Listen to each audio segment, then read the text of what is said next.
en Vive la Noticia de ese que vamos a trabajar el día de hoy y vamos a hablar del empalme del gobierno, del Ministerio de Educación y de Trabajo, de ese empalme que ya se está haciendo, del balance, vamos a hablar de esas normativas y las proyecciones de interés que compete.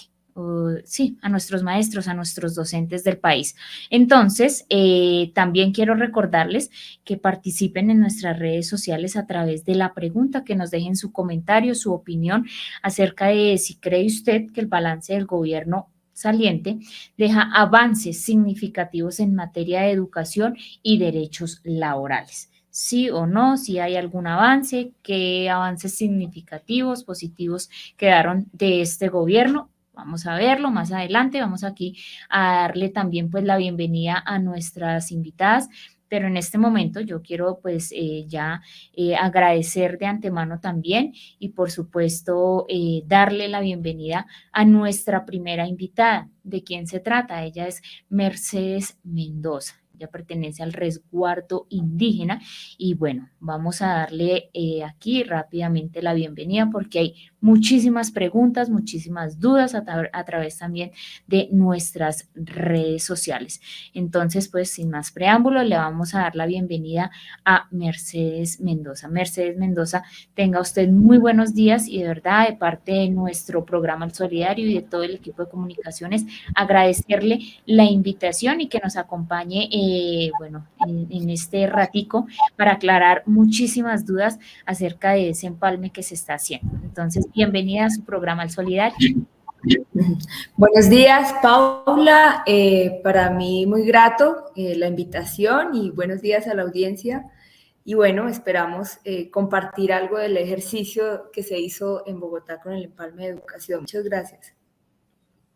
Bueno, entonces aquí tenemos a Mercedes, vamos a ver ese empalme que se hizo y quisiéramos saber en primera instancia, Mercedes, bueno, cuál es el papel, o no, para comenzar primero como un contexto pequeñito, a qué comisión pertenece, a qué comisión hicieron, pertenece ese empalme del cual pues usted hace parte, Mercedes.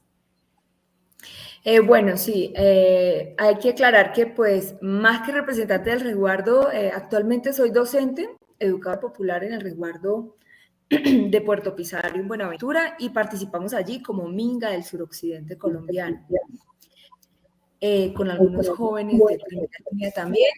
Tuvimos la oportunidad de participar en el empalme de educación y un contexto breve allí, pues es que se realizaron unos encuentros entre el 5 y 11 de julio, organizados en 8 mesas temáticas. Por aquí tenía mis apuntes del empalme y son 8 mesas temáticas que merece la pena que la audiencia las conozca, y es calidad, la segunda es acceso, la tercera sobre permanencia en la educación, la cuarta es sobre la educación preescolar básica y media, la quinta mesa, educación superior, la sexta, sistemas de información, y séptima, financiamiento, todo lo que tiene que ver con financiación, y la octava sobre acuerdos sindicales. Así fue que nos organizamos como alrededor de esas 8 mesas temáticas en el empalme de educación.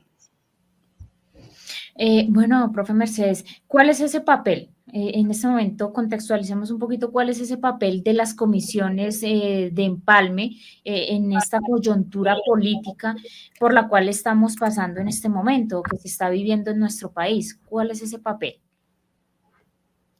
Ok, listo, Paula. Sí, el papel básicamente fue de recoger la información del gobierno saliente, organizarla en un informe que pues se finalizó justamente el 20 de julio, y pues la idea es de que producto de de este ejercicio de redacción, que además hay que decir a la audiencia que fue un empalme histórico por su misma dinámica de participación de sectores populares que en 214 años de existencia republicana, Paula, no habíamos podido tener la oportunidad, y esto merece realmente un reconocimiento histórico de parte de nomás cómo empieza este nuevo gobierno, ¿no? Con una característica, y es la participación de varios sectores populares. Entonces, el papel principal justamente es de, producto de recoger esa información, poder encontrar las alertas que tiene que asumirse, sobre todo en los primeros 100 días de gobierno de Petro, de Francia Márquez, y poder de alguna manera también resolver muchas dudas en torno a algunas cosas presupuestales, asuntos de infraestructura, y pues producto de estas alertas justamente lograr construir esas líneas nacional de desarrollo 2022-2026. Básicamente ese es el papel. Listo, profe. Profe Mercedes, digamos como cuál es esa, hablemos un poquito como de la metodología de trabajo pues para generar estos empalmes de gobierno y sus proyecciones. ¿Cómo es ese proceso? ¿Cómo son las metodologías que se utilizan para hacer ya, digamos, lo que se está realizando en este momento, que son esos ejercicios? Yo lo llamaría ejercicios de empalme.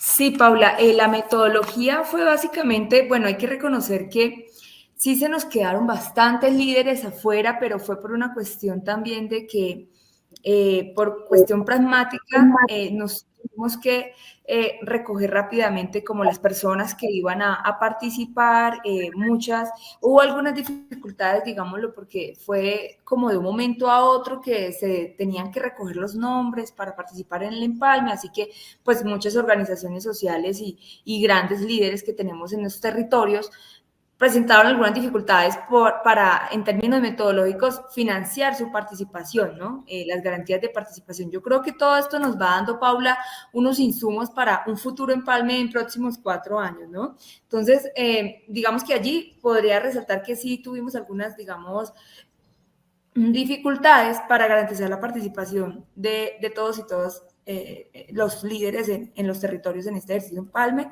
Sin embargo, se trató de hacer un ejercicio pues como de condensar la información. A nivel metodológico lo que se hizo fue sencillamente primero como un grueso de recibir la información de manera general. Esto terminó, como lo dije al inicio, fue entre el 5 y el 11 de julio. Luego se procedió la comisión de empalme a recoger todos estos insumos y organizar el informe en varios apartados. Uno, que tenía que ver con una serie de preguntas que surgieron de recibir esta información. El segundo apartado tenía que ver con establecer unas alertas en varios aspectos que se encontraron en cada uno de los sectores. Y ya la tercera parte del informe es básicamente como qué propuestas de este gobierno pudieran de pronto de alguna manera continuar, pero con ciertas modificaciones y reestructuraciones. Entonces, fue, digamos, acoger una serie de formatos, básicamente eran como 3 formatos, donde se condensaban una serie de preguntas para todos los sectores, recordemos a la audiencia, son 23 sectores del gobierno, más 10 mesas temáticas que proponía Petro, como la mesa de metro, la mesa de monómeros y fertilizante y ferticol, la mesa de juventudes, la mesa de poblaciones. Fueron Hidroituango, fueron 10 mesas que propuso Petro, más las 23 del sector de gobierno, para un total de 33 comisiones que se reunieron en distintos lugares. Sí, digamos que las reuniones eran de alguna manera, había que ir pues a cada una de los sectores, digamos, en las oficinas diversas. Al principio nos imaginábamos que de pronto iba a ser un gran lugar donde iban a reunirse todos los sectores, pero no fue así, fue como ir al Ministerio de Agricultura, pues tocaba ir al Ministerio de Agricultura. Las reuniones, digamos, se realizaron en el Hotel Tequendama, reuniones sobre todo donde participaban las comisiones que representábamos el gobierno electo. Desarrollamos allí en el Hotel Tequendama todas las reuniones que tenían que ver como con la preparatoria de las comisiones redactoras, con la preparación de los informes. Entonces, metodológicamente podría abordar estos elementos, que fue eso, básicamente una serie de reuniones en torno a diferentes temas en cada uno de los sectores, obedeciendo a unos formatos que organizó el Comité de Coordinación General de Empalme, que recordemos son 4 personas: Daniel Rojas, Carolina Corcho, Aurora Vergara y Mauricio Liscano. Son los 4 integrantes del Comité General de comisión de empalme. A estas 4 personas se le designaron cada uno como un grupo de sectores a quienes también debe llegar a ellos todas las comisiones, todas las actas, todos los hallazgos, la información que se recogió. Entonces llega a ellos para que luego ellos la sistematicen y finalmente pueda nuestro nuevo gobierno contar con los suficientes elementos para la toma de decisiones y sobre todo para eso tan importante que es, Paula, cómo abordar estos primeros 100 días de gobierno, ¿no?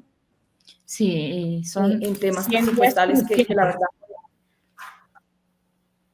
Ajá, sí, bastante cruciales, sobre todo en temas de agenda legislativa, porque sabemos que pues gran parte de la toma de decisiones a nivel presupuestal pues va a pasar por tomas de decisiones en la agenda legislativa, en el Congreso.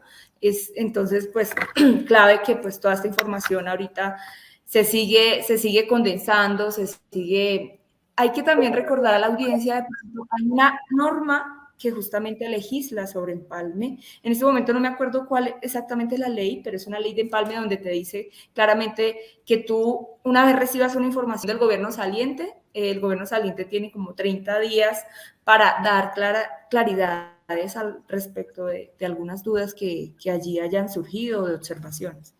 Entonces, pues bueno, eso en términos generales, metodológicos. Bueno, Mercedes, hablando un poquito y tocamos aquí un tema importante y es el gobierno saliente. Ya hay un gobierno que va de salida en este momento y quisiéramos saber un poquito de si hay algún balance o cómo se ven, cómo queda la educación, el aspecto, fijémonos en este momento en 2 aspectos, educación y trabajo. ¿Cómo queda la educación y esa forma de empleabilidad del trabajo ya con este gobierno saliente? Un pequeño balance, Mercedes. Bueno, hay grandes retos, lo sabemos, la educación preescolar básica y media y la superior tiene un gran déficit presupuestal.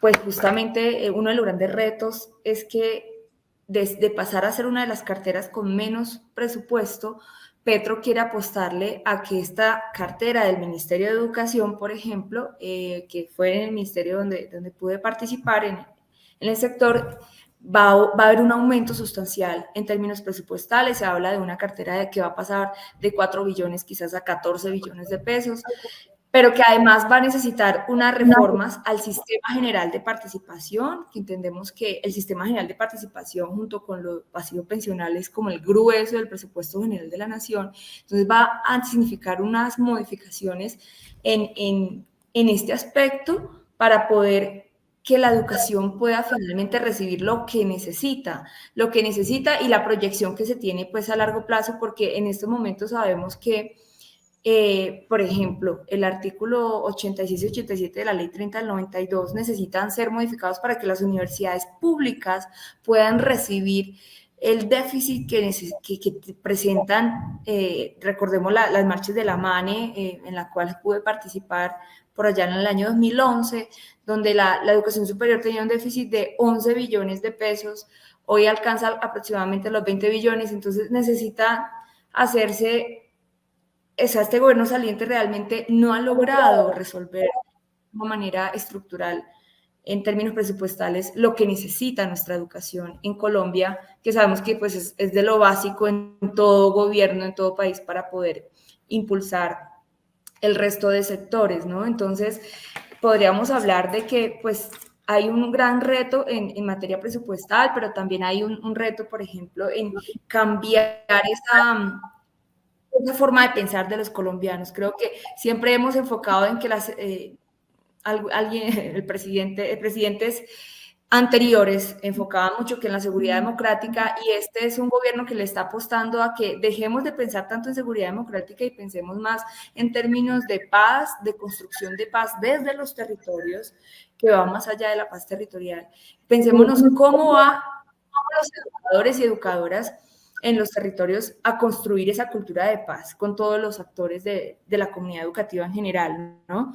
¿Cómo nos pensamos en una política pública de educación que nos ponga a hablar del conflicto armado en Colombia y que ponga en todos los niveles a realmente de alguna manera poder construir esas subjetividades que necesita este nuevo, o sea, esta construcción de nuevas subjetividades de ciudadanía. Entonces podríamos decir que pues el gobierno saliente realmente deja bastantes déficits presupuestales, deja algunos baches pues en cuestión de no ser, de desarticular demasiado los programas de educación. Uno encontraba que habían demasiados proyectos desagregados y falta demasiada articulación para que estos proyectos realmente tengan una incidencia efectiva, no solo en Bogotá, sino en los territorios. Y entonces, pues podría un poco hablar desde allí. Profe Mercedes, bueno, aquí hemos estado ya hablando hace unos minutos de esas, bueno, digamos como esas proyecciones y los nuevos retos que tiene este gobierno, el nuevo gobierno, en cuanto a la educación, ¿no? Pero de pronto como si pudiéramos profundizar un poquito más, ¿cuáles son esas expectativas que... Además de esto, son muchas expectativas y son grandes las expectativas que tenemos en cuanto al marco de la educación con este gobierno entrante? ¿Cómo cree pronto serán esas expectativas o digamos como el nivel, el porcentaje de hasta dónde podemos llegar a mejorar, digamos, estos baches, estos vacíos tan grandes que nos deja este gobierno que va de salida? Entonces, hablemos un poquito de esas expectativas a profundidad.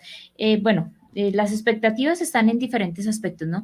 Pero en este momento quiero que nos centremos en la educación, que es algo importante y que se ha dejado de lado, algo que la educación en este momento en nuestro país no ha sido prioridad para ningún gobierno. Así es, Paula. Pues de las grandes expectativas que se tiene es, primero, pues aumentar la cobertura. Realmente, en términos de cobertura, saber que en Colombia solo el 40% de los que inician preescolar se gradúan es una gran preocupación, porque realmente pues tenemos mucha deserción por falta de garantías de permanencia. Entonces hay una expectativa porque se aumente esa cobertura en educación inicial también, pero que además hayan unas garantías de permanencia de que estos estudiantes que realmente aún están por fuera del sistema educativo se logren ser bachilleres y muchos de ellos puedan entrar a educación superior en el SENA. Hay una gran apuesta que Petro le está haciendo a fortalecer el SENA para de alguna manera aportar mucho a la industria, para aportar a sectores que se quieren fortalecer y que van a ser protagónicos en este nuevo gobierno, y es la gran reforma agraria, fortalecer la economía en torno a la agricultura, la industria, el turismo y el comercio, y la transición energética.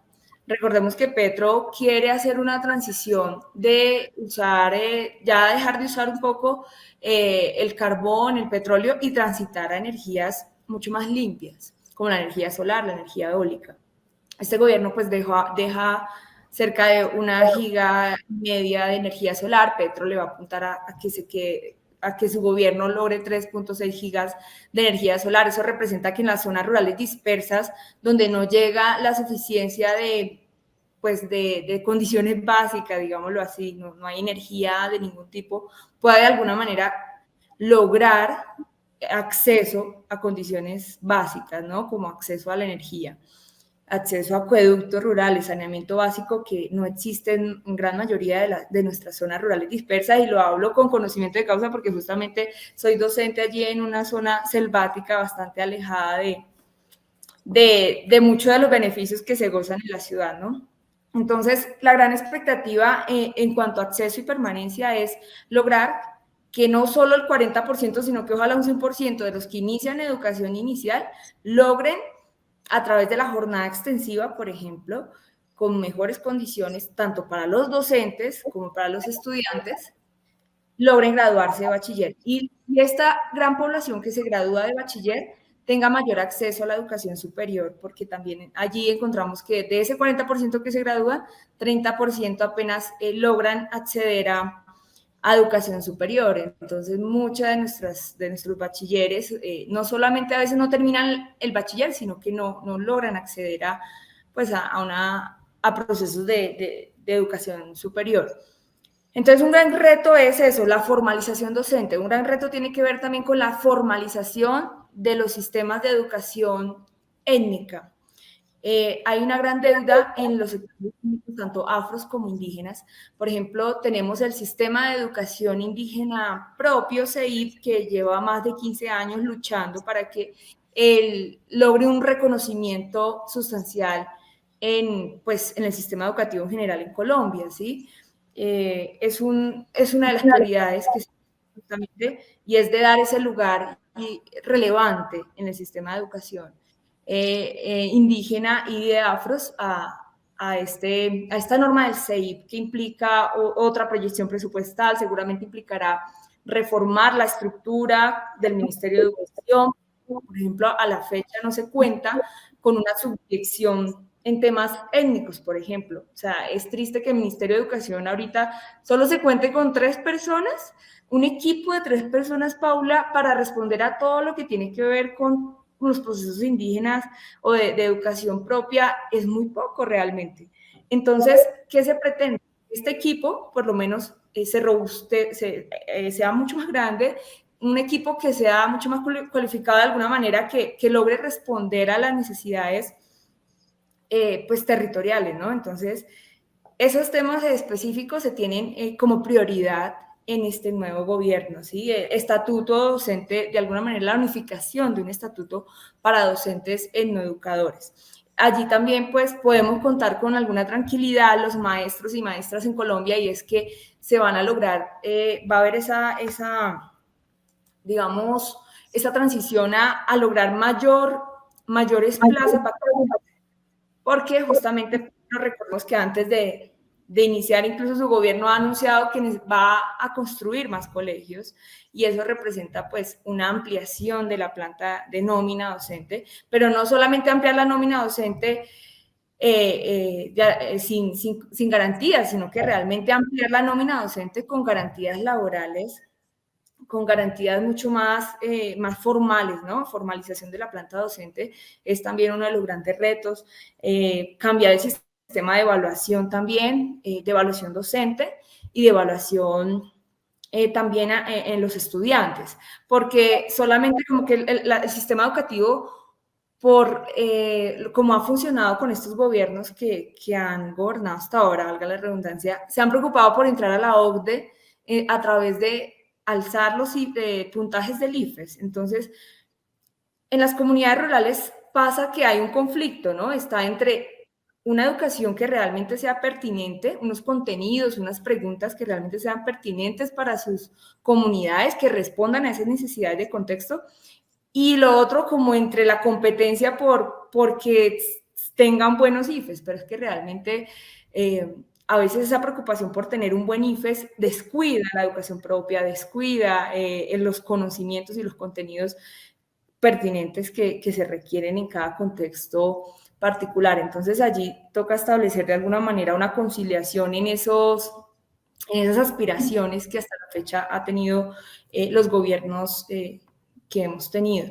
Entonces allí también va a haber seguramente una transformación en cuanto a esos, digamos, ese objetivo de la educación, que no debe ser solamente uno estudiar para un IFES, ¿no? Sino estudiar realmente para la vida, en últimas, para ser felices, para esa nueva construcción de acceder más a la cultura, que pasa mucho, pues, en las zonas rurales se carece mucho de ese acceso a la cultura, a diferentes espacios de recreación, de deporte, de infraestructura digna, tecnológica, sobre todo. Lastimosamente esos 70.000 millones que se robaron del Ministerio de las TICs, pues, finalmente va a seguir generando ciertos déficits que se pretende de alguna manera solventar con estas reformas presupuestales. También podríamos hablar que, por ejemplo, en el ICETEX, para aquellos estudiantes que están preocupados tienen bastantes deudas en el ICETEX se va a tratar o buscar el mecanismo jurídico para que se logre una condonación de muchos de estos créditos de ICETEX.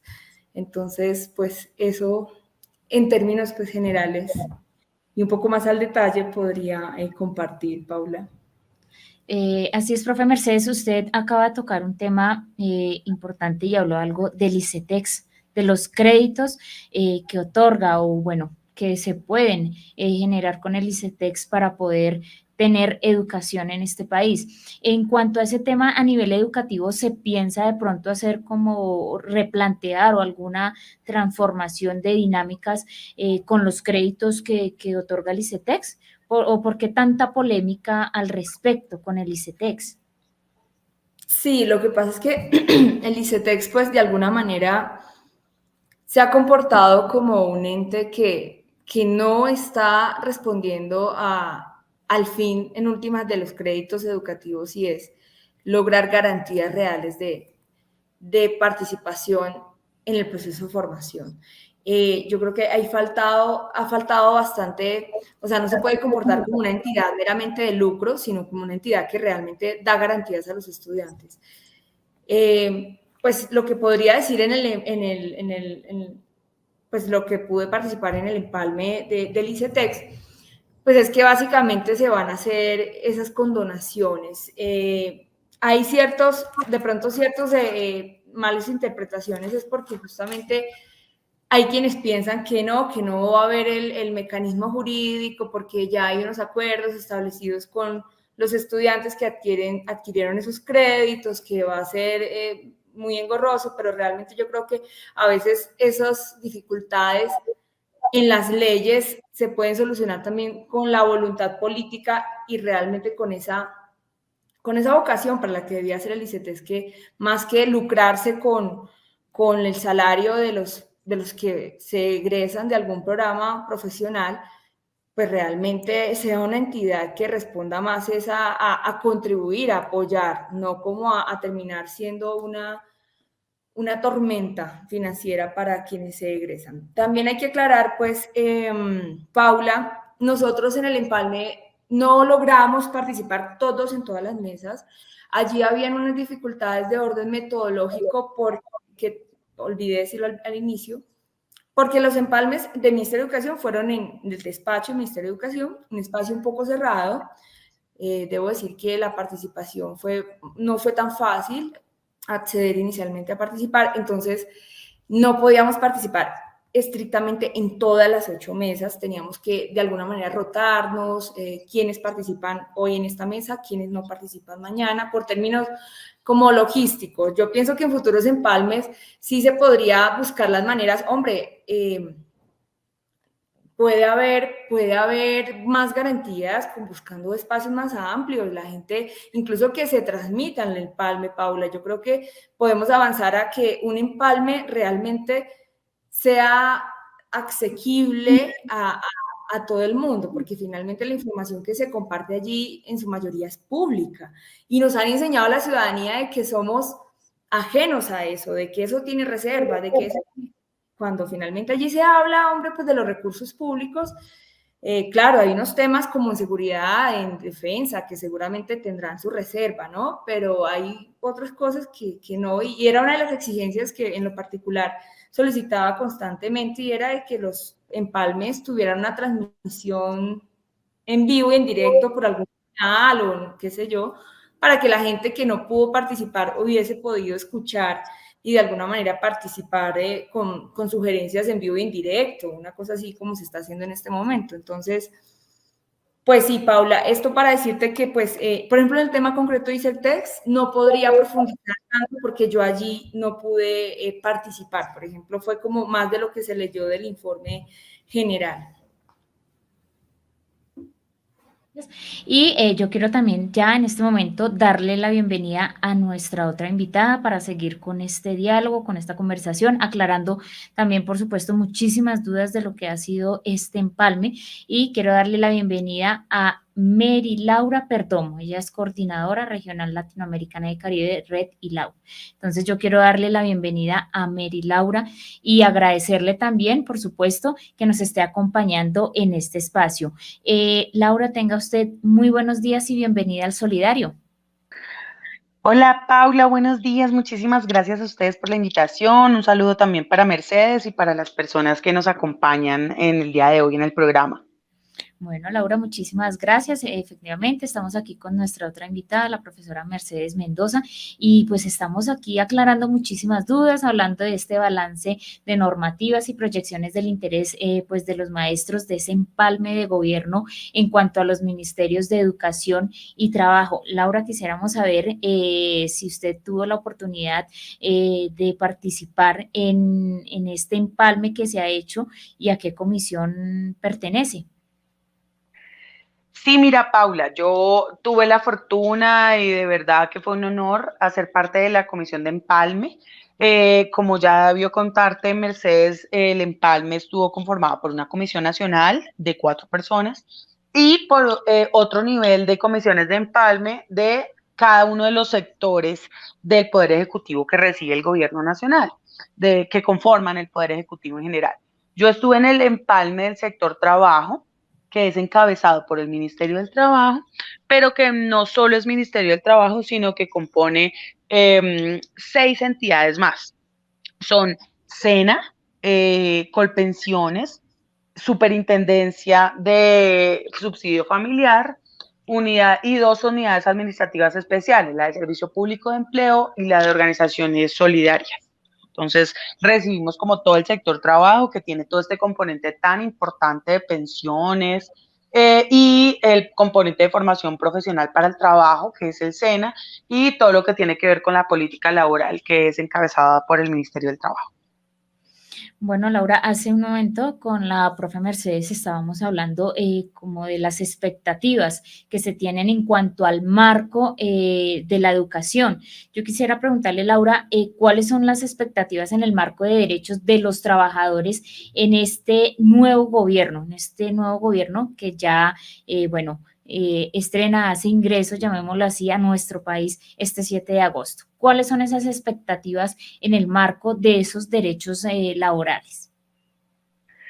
Paula, las expectativas son muchísimas porque la verdad traíamos demasiados años viendo solo retrocesos en materia laboral, en materia pensional, todo lo que tiene que ver con el sector trabajo. La verdad es que nosotros veníamos como en una oposición o simplemente una resistencia, tratando de oponernos a las regresiones propuestas por el gobierno nacional y todos y todas estamos confiados de que este nuevo gobierno va a traer un panorama absolutamente diferente.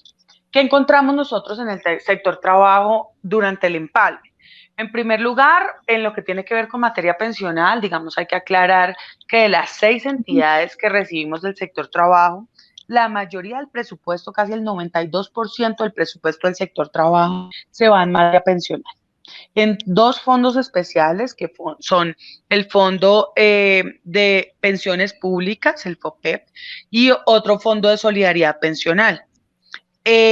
Todo el presupuesto del sector trabajo se va prácticamente en todo el sistema pensional, específicamente en mantener el régimen de prima media, que es el régimen que es solidario, que es contributivo, pero que es el que en este momento responde por la mayoría de pensiones del país, ¿sí? Pero ese régimen, a cargo de los últimos gobiernos, simplemente se venía marchitando porque venía funcionando de manera inercial, que es como nosotros lo plasmamos en nuestro informe de empalme, porque simplemente el gobierno dice hay que responder por las pensiones que ya están reconocidas, seguirlas pagando, pero todo su enfoque iba hacia los BEPS. Los BEPS son los beneficios económicos periódicos, que son un sistema de ahorro que lo introdujo una reforma constitucional hecha por el gobierno de Álvaro Uribe Vélez y que consiste en un ahorro individual, voluntario y que a la edad de vejez adulta reconoce una mesada que ni siquiera alcanza a medio salario mínimo, ni siquiera alcanza a superar la línea de pobreza. tanto el gobierno de Álvaro Uribe como posteriormente el de Santos, como especialmente el de Iván Duque, se encargaron de promover esta mesada pírrica, marginal, como el sistema de protección a la vejez por excelencia para ellos. Desde el movimiento sindical habíamos criticado arduamente este sistema de ahorro, que no funciona, que no garantiza una vejez digna, que no es realmente un sistema pensional y que no va a garantizar que los ancianos y ancianas en este país ni siquiera tengan con qué superar la línea de pobreza ni con qué adquirir sus servicios básicos. Pero en los últimos gobiernos se han enfocado a esto. Entonces, la mayoría del presupuesto que encontramos del sector trabajo, como te digo, se va a Colpensiones. Y de Colpensiones, la mayoría del presupuesto se estaba gastando en estos BEPS, en estos sistemas de ahorro individual precario, que era el enfoque principal del gobierno. Y en materia del Ministerio del Trabajo, pues encontramos que no había un enfoque a la generación de empleo, simplemente ellos se encargaban de hacer un montón de formaciones, supuestas formaciones para el trabajo, capacitaciones, webinar, promociones, cartillas, pero nada de eso impactaba realmente en el desempleo.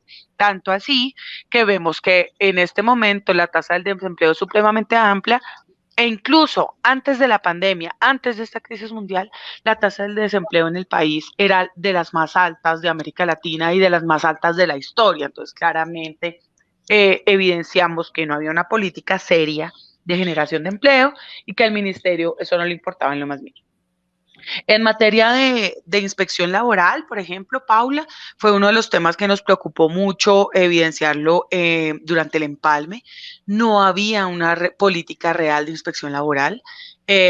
No se estaba investigando a las empresas ni sancionando por las violaciones a derechos laborales, sino que simplemente se hacían campañas, brigadas jurídicas, se mandaba un carro a repartir volantes a los municipios, pero no se estaba investigando realmente las quejas que estaban poniendo los trabajadores y trabajadoras por violación a sus derechos laborales, sino que simplemente se hacían también charlas, capacitaciones, pero no había una política real de inspección laboral, que son las principales tareas del Ministerio del Trabajo: hacer inspección laboral, generar una política de empleo y generar una política de protección a la vejez. Ninguna de estas tres cosas se estaba cumpliendo, fue lo que evidenciamos durante el empalme.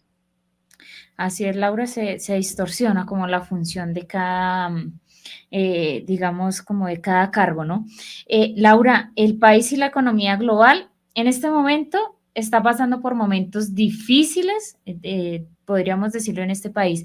Mi pregunta es, ¿cómo se vislumbra, pues, como este nuevo gobierno en relación a esa política pública y a esta dinámica mundial, pues, pese a toda esta crisis por la que pasa nuestro país, esos momentos tan difíciles que estamos viviendo? ¿Cómo se vislumbra en política pública y en la dinámica mundial de nuestro país? Y ahora pues con el gobierno entrante, ¿no? Porque es que son muchos retos y de hecho pues aquí nuestros seguidores participan y están totalmente de acuerdo en que se debe cambiar porque es un reto para este nuevo gobierno entrante, pero un reto necesario. Entonces, ¿cómo vislumbrar en política pública estos nuevos retos, Laura? Pues Paula, mira, la verdad es que efectivamente todo el mundo está pasando por una crisis que afecta especialmente el empleo y el trabajo digno, digamos, las pocas fuentes de ingresos para los trabajadores y trabajadoras a nivel del mundo son trabajos en plataformas, trabajos precarios, trabajos sin garantías de afiliación a la seguridad social, sin garantía de ingresos mínimos, y Colombia pues no es ajena a ese panorama. Aunado a eso, tenemos una situación de inflación supremamente complicada, que no es solo que está ocurriendo en Colombia, está ocurriendo en toda América Latina, pero está ocurriendo también en todo el mundo. ¿Qué esperamos de un gobierno alternativo como el que acabamos de elegir con el compañero Gustavo Petro y la vicepresidenta Francia Márquez? Esperamos que las políticas estén enfocadas hacia la generación de trabajo decente y hacia la generación de ingresos, pero con garantías de derechos mínimos. O sea, en el sector trabajo esperamos, primero, una promesa que ellos han hecho y que sabemos que se va a cumplir, y es la generación de empleo, la generación de fuentes de ingreso, tanto que van desde la reactivación del sector agrícola, la productividad del sector agroindustrial, la industrialización en sí misma del sector agrícola. Es decir, no es solo cultivar y cosechar los frutos, sino ponerles un estado adicional de industrialización, es decir, transformar esos productos y con eso agregarle riqueza y exportarlos de forma tal que nos generen más ingresos para el país. Por otra parte, el tema de transición energética, que ha sido una apuesta y una de las principales promesas de este gobierno recién electo, va a tener un impacto importante en el empleo. Colombia estaba enfocada en empleos muy pocos que se producían en los sectores carbonizados, es decir, en la extracción de petróleo, en la extracción de carbón, y simplemente eran productos que nosotros exportábamos tal cual los sacábamos de la tierra. La propuesta del compañero presidente electo y de la vicepresidenta es una transición energética en la cual nosotros cada vez reduzcamos la extracción tanto del petróleo como del carbón, pero generemos energías limpias. Y en la generación de esas energías limpias, según los cálculos de expertos, por cada empleo que se producía con la extracción de petróleo o de carbón, con energías limpias producimos 7 empleos, tanto en la instalación de tecnología para la producción de energía eólica, de energía solar, de energía hidráulica, como por la transición en sí misma hacia energías limpias, es decir, en la limpieza de los ríos, en el cuidado del medio ambiente, en un turismo sostenible, etcétera, etcétera. Y creemos que hay una promesa importante del gobierno electo, pero también hay una esperanza por parte de muchas regiones del país que simplemente se vieron empobrecidas viendo cómo sacaban sus productos naturales, se exportaban y la riqueza nunca llegaba a los territorios. Nosotros creemos que con esta apuesta de transición energética, de descarbonización y de energías limpias, se van a producir más empleos, que van a ser empleos decentes y que además van a ser empleos amigables con el medio ambiente, van a ser empleos verdes y que van a redundar en un beneficio para las poblaciones.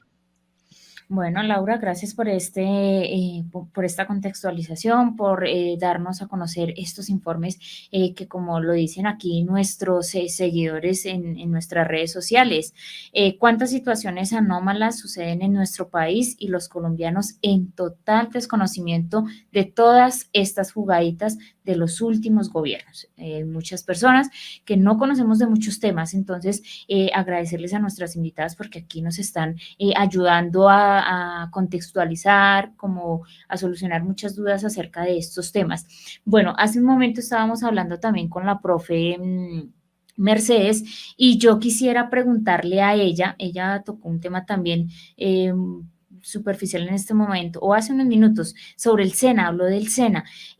Profe Mercedes, yo quisiera saber si se conoce algo sobre esa polémica y retiro del SENA en las comisiones de empalme. ¿Por qué se genera esta ruptura? Si tenemos conocimiento de este tema, profe Mercedes.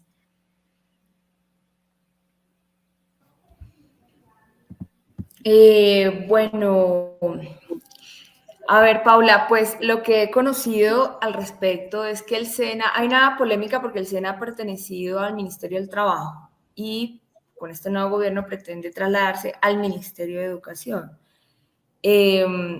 Claro, hay intereses de quienes de pronto no les interesa que el SENA, más allá pues de formar personas para el trabajo, educación para el trabajo, pues les interesa más como en el sentido lucrativo. Entonces, sí tenemos hay ciertos temores por eso, pero pienso que el SENA debe su vocación más a una vocación de formación técnica y tecnológica que va a aportar a estos sectores, como les había hablado al principio, de industria, turismo, comercio, agricultura.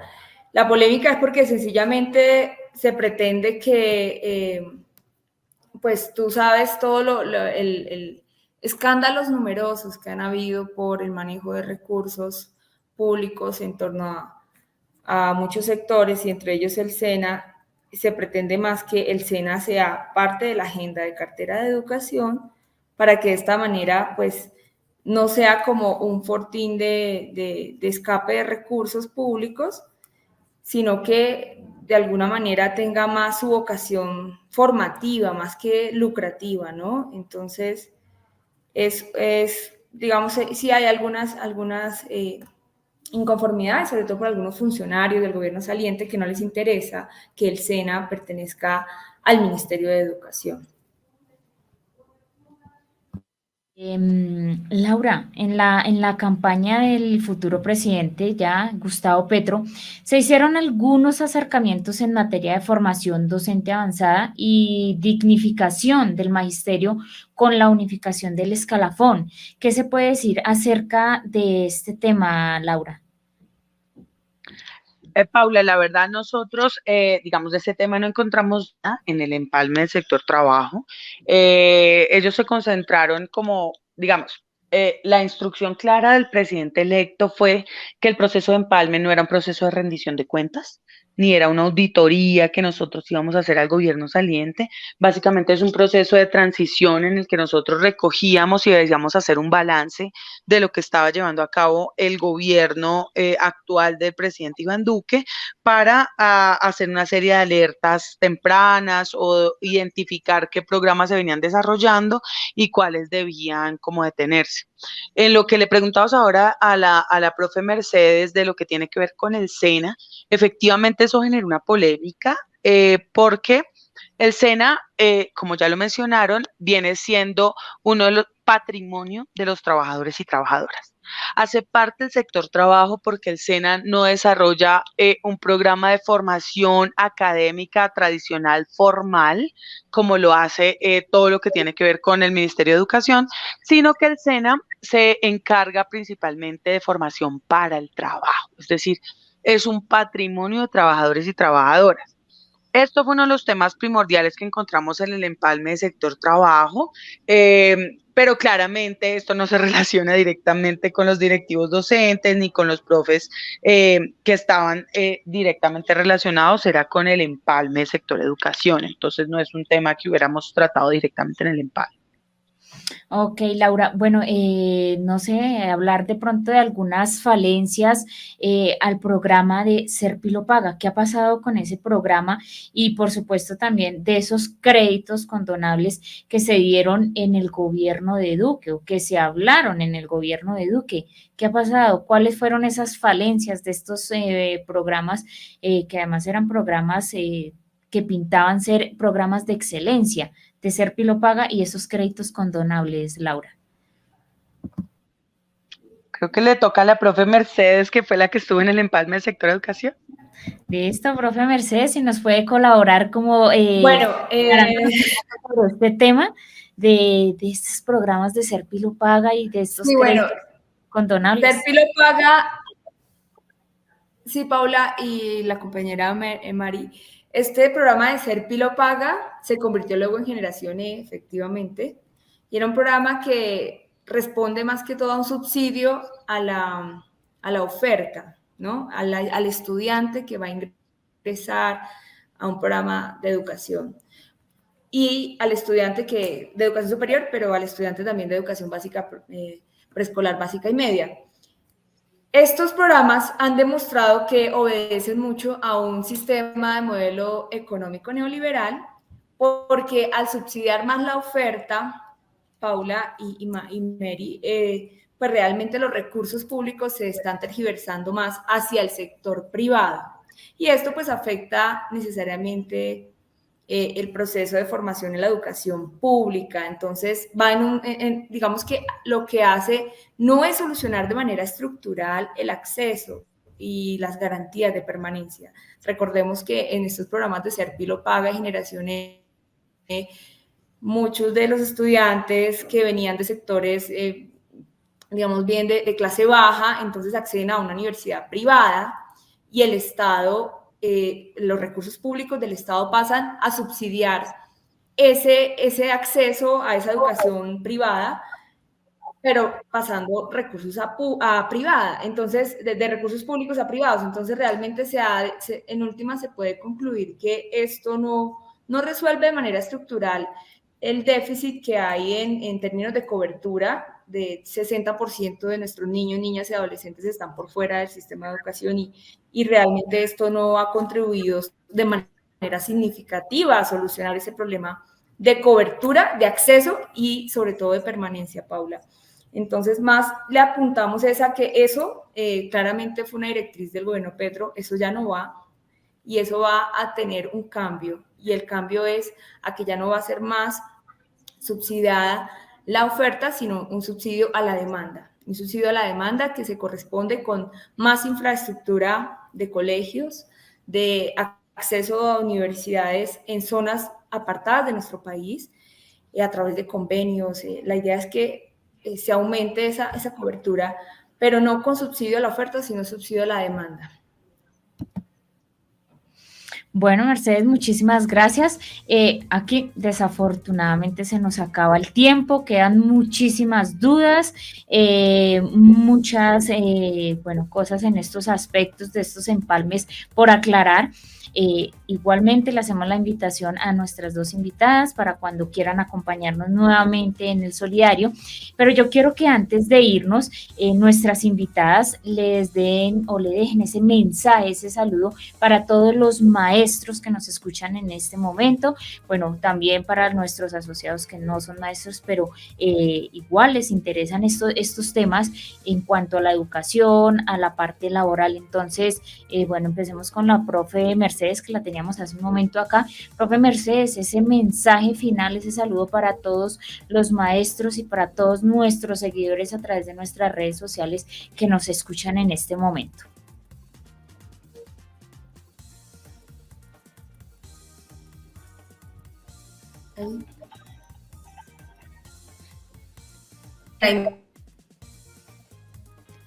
Profe Mercedes, por favor, abrimos el micrófono para que podamos escuchar ese mensaje final que nos va a dejar a todos nuestros seguidores.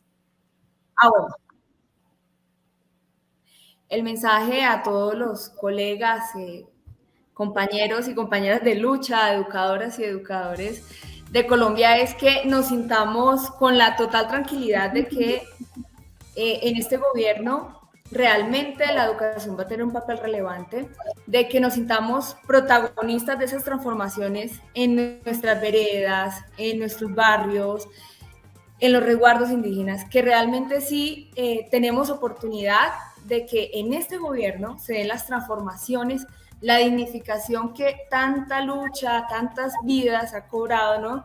Esa lucha por la dignificación laboral de los docentes en Colombia, creo que en este gobierno va a ser la oportunidad, estoy convencida de que este gobierno va a brindar esas garantías de dignificación laboral, va a brindar esa oportunidad, sobre todo, Paula, algo que olvidábamos hablar al inicio con la compañera Mary, y es que va a haber un empalme social, ¿no?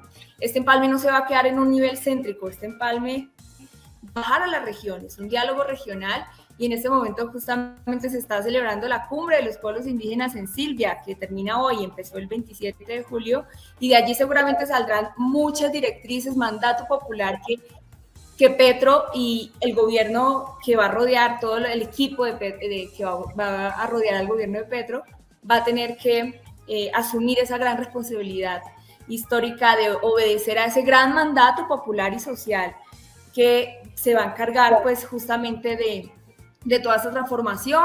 La invitación es que rodeemos este gobierno, porque sabemos que esta transición no va a ser fácil, va a tener muchísimas dificultades, pero que en la medida que nosotros todos sintamos que somos parte de este cambio y que tenemos también la responsabilidad de proponer y de seguir mejorando y construyendo colectivamente, pues vamos a tener mejores resultados. Paula, muchas gracias por la invitación.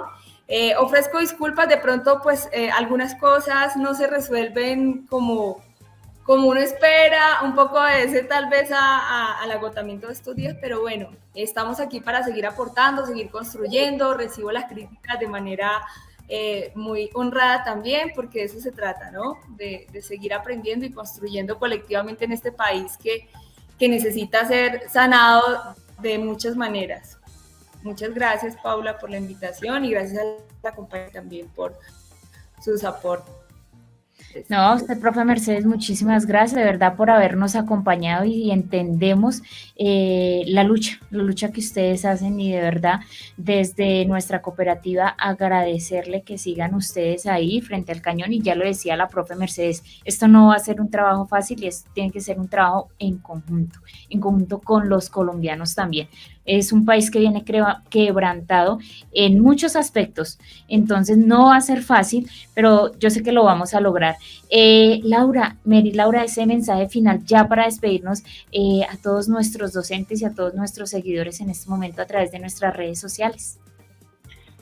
Paula, mira, yo quisiera recordar que Colombia venía hace muchos años, desde 2005, siendo catalogada como uno de los 10 peores países del mundo para los trabajadores y trabajadoras y uno de los 5 más mortíferos para ejercer el derecho a asociación sindical.